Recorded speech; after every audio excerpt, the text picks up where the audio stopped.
अगर हम कैंसर के भारत में हुए सभी रिसर्चेस को ध्यान में रखें तो कैंसर पे काम करने वाले जितने भी विशेषज्ञों से मैं मिला हूं, उनसे जब भी मैंने ये सवाल पूछा है कि आप मुझे एक सबसे बड़ा कारण बताइए कैंसर के होने का, तो बेहिचक सभी विशेषज्ञ कहते हैं कि कैंसर का भारत में और दुनिया के देशों में सबसे बड़ा कारण जो निकल के आ रहा है वो जहरीले कीटनाशक और जहरीले जंतुनाशक और जहरीले रासायनिक खाद जो खेती के नाम पर हमारे खेतों में डाले जा रहे हैं, यही सबसे बड़ा कारण है। भारत देश में पंजाब है, हरियाणा है, पश्चिमी उत्तर प्रदेश है, आंध्र प्रदेश है, कर्नाटक है, मध्य प्रदेश का एक इलाका है, छत्तीसगढ़ है, झारखंड है, बिहार है, उड़ीसा है, बंगाल है। ऐसे करीब 17-18 राज्य हैं जहां सबसे ज्यादा ये जहर खेतों में डाला जा रहा है। इन 17-18 राज्यों में एक राज्य सबसे बड़ा है जहां प्रति एकड़ सबसे ज्यादा जहर खेतों में डाला जा रहा है। उस राज्य का नाम है पंजाब। पंजाब में प्रति 1 एकड़ खेत में हर साल 113 किलोग्राम तो रासायनिक खाद डाल दिया जाता है और उसके बाद कीटनाशक और जंतुनाशक का जहर अलग से डाला जाता है। उसके बारे में आंकड़े घटते बढ़ते रहते हैं। कभी कपास की फसल पर ज्यादा स्प्रे करना पड़ जाता है तो प्रति एकड़ आंकड़ा बढ़ जाता है, कभी कभी कपास की फसल आती ही नहीं है तो स्प्रे करने की जरूरत नहीं पड़ती है तो आंकड़ा घट जाता है, लेकिन खाद का आंकड़ा लगभग स्थिर रहता है। तो ये जो प्रति एकड़ स्प्रे हो रहा है सबसे ज्यादा पंजाब में, और पंजाब में भी एक जिला है जिसका नाम है भटिंडा। भटिंडा में प्रति व्यक्ति सबसे ज्यादा, प्रति एकड़ सबसे ज्यादा जहरीला रसायन खेतों में डाला जा रहा है। और आज भारत देश के 680 जिलों में भटिंडा सबसे बड़ा जिला है जहां सबसे ज्यादा कैंसर के मरीज हैं पूरे भारत के आंकड़ों के अनुसार। अगर प्रति व्यक्ति कैंसर के मरीजों की संख्या आप गिनेंगे तो भटिंडा शीर्ष स्थान पर है। और भटिंडा से हर दिन एक ट्रेन चलती है बीकानेर नाम के एक राजस्थान के शहर के लिए, क्योंकि बीकानेर में बहुत बड़ा एक मेडिकल कॉलेज है जहां पर कैंसर के विशेषज्ञ बहुत हैं और कैंसर का इलाज होता है वहां पर। तो भटिंडा से बीकानेर के लिए जो ट्रेन जाती है, हर दिन हजारों कैंसर के यात्री उसमें भरकर भटिंडा से बीकानेर जाते हैं। तो उस ट्रेन का नाम कैंसर स्पेशल ट्रेन ही रखा है लोगों ने। भटिंडा के बाद दूसरा सबसे बड़ा जिला जहां पर कैंसर के मरीजों की संख्या बहुत है, जालंधर है। और जालंधर भी भारत में सबसे बड़ा जिला है जहां सबसे ज्यादा जहर प्रति एकड़ खेतों में डाला जा रहा है। फिर होशियारपुर है, वो भी पंजाब में ही आता है। फिर हरियाणा के कुछ जिले हैं, फिर पश्चिमी उत्तर प्रदेश के, और फिर पूरे भारत के। तो ये बहुत बड़ा मौत का व्यापार चल रहा है हमारे देश में। आप पूछेंगे ये व्यापार कर कौन रहा है? लगभग दुनिया की 1000 बड़ी बड़ी विदेशी कंपनियां हैं जो इस व्यापार में लगी हुई हैं।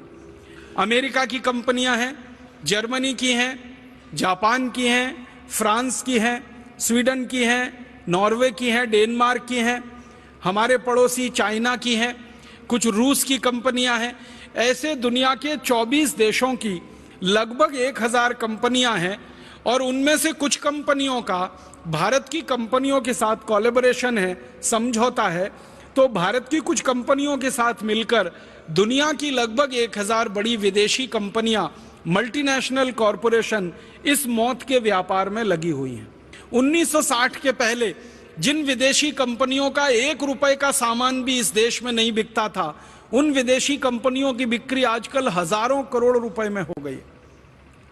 आपको सुनकर हैरानी होगी कि 1000 बड़ी बड़ी बाहर के देशों की कंपनियां और उनके साथ मिलकर भारत की कुछ कंपनियां एक साल में लगभग 5 लाख करोड़ रुपए कमा रही हैं इस मौत के व्यापार से। तो किसानों की जिंदगी से लगभग 5 लाख करोड़ रुपया निकल के बड़ी बड़ी विदेशी कंपनियों के खजानों में जा रहा है मुनाफे के रूप में। तो ये 1000 से ज्यादा जो विदेशी कंपनियां भारत में मौत का व्यापार चला रही हैं, इन कंपनियों को साल में 5 लाख करोड़ का फायदा हो रहा है। और मैं आपको एक हास्यास्पद बात कहना चाहता हूं, 1500 करोड़ रुपए की फसल बर्बाद होती है। अगर ये जहर खेतों में ना डाला जाए। 1500 करोड़ रुपए की फसल बर्बाद होती है, भारत सरकार कहती है 15 अरब रुपए की फसल बर्बाद होती है हमारे देश में किसानों की, अगर उस पर जहर ना डाला जाए। तो 1500 करोड़ की फसल की बर्बादी को रोकने के लिए ये सारी कंपनियां मिलकर 5 लाख करोड़ रुपए का व्यापार कर लेती हैं, जहरीले रसायन बेच लेती हैं। इसका मतलब बहुत साफ है, फसल को बर्बादी से नहीं बचाना है, वास्तव में इन कंपनियों को मौत का व्यापार चलाना है, जहर का व्यापार करना है, जहर को बिकवाना है और जहर को हमारे खेतों की धमनियों में डलवाना। एक बहुत खराब जहर है जिसका नाम है एंडोसल्फान। एंडोसल्फान को अमेरिका के देश में 20 साल पहले प्रतिबंधित कर दिया गया।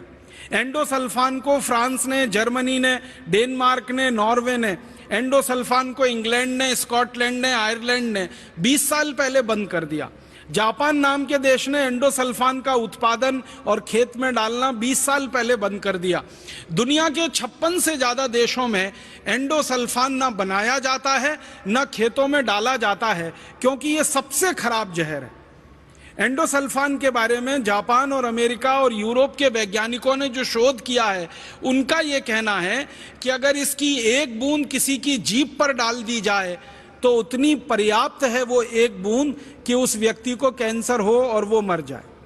लेकिन हैरानी की बात यह है कि जिन देशों में 20 साल से एंडोसल्फान बनता नहीं है और बेचा नहीं जाता, उन्हीं देशों की कंपनियां भारत में आकर एंडोसल्फान बनाती हैं और भारत में बेचती हैं और हमारे किसानों को उल्टा सीधा पट्टी पढ़ाकर उनको लालच दिलाकर एंडोसल्फान का स्प्रे कराती हैं।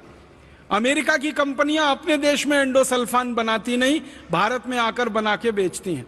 जापान की कंपनियां अपने देश में बनाती नहीं, भारत में आकर बनाकर बेचती हैं। यूरोप की कंपनियां एंडोसल्फान अपने देश में बनाती नहीं, भारत में लाकर बेचती हैं और धड़ल्ले से मौत का व्यापार करती हैं। एक तरफ एंडोसल्फान जैसे जहर, लिंडेन जैसे जहर, एलडी कार्ब जैसे जहर जो यूरोप और अमेरिका में नहीं बिक रहे हैं, उनको भारत में लाकर बेचा जाए और 5 लाख करोड़ रुपए उसमें से कमाए जाएं। फिर ये जहर के कारण भारत के लोगों को कैंसर होने लगे, फिर उस कैंसर का इलाज करने के नाम पर दवाएं बेची जाएं और उसमें लाखों करोड़ों रुपए कमाया जाए। ऐसा षड्यंत्र और ऐसी साजिश इस मौत के व्यापार में चल रही है और ये मौत का व्यापार इतना गहरा हो गया है कि भारत का किसान तो बिल्कुल इसमें मजबूर है मर जाने के लिए। हम और आप सब भी बहुत मजबूर हो चुके हैं मर जाने के